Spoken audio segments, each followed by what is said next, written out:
Pinost ang pakikisimpatya sa hiwalayang Daniel Padilla at Catherine Bernardo, ang ina ni DJ na si Mama Carla Estrada at ang mommy ni Catherine na si Tita Min. Naglabas na rin ang kanilang pahayag. Nasa frontline ng balitang yan, si MJ Marfori.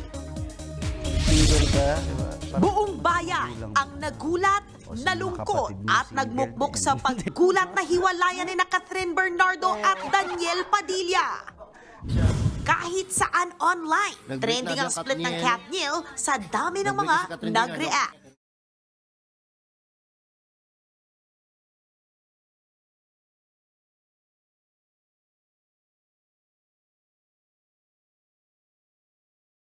Iyong mga sobrang fan, napaiyak na lang nang mabasa ang mga post ni Catherine at DJ. At kahit hindi fans, affected!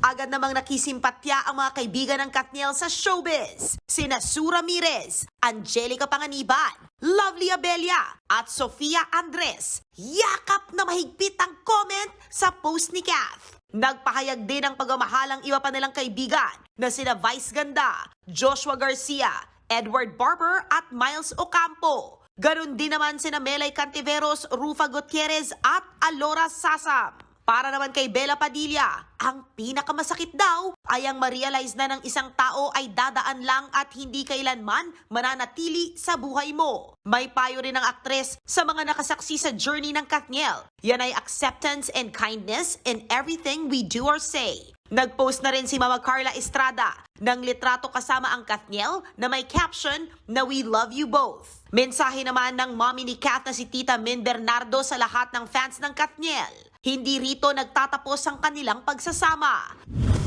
11 taon ding tumakbo ang relasyon ni Catherine at Daniel. Una silang nagkatrabaho sa teen series noong 2011 na Growing Up. Nagbabalita mula sa Frontline. MJ Marfori, News 5. Mga kapatid, ito po ang inyong K-Alaman Queen, Kalad Karen.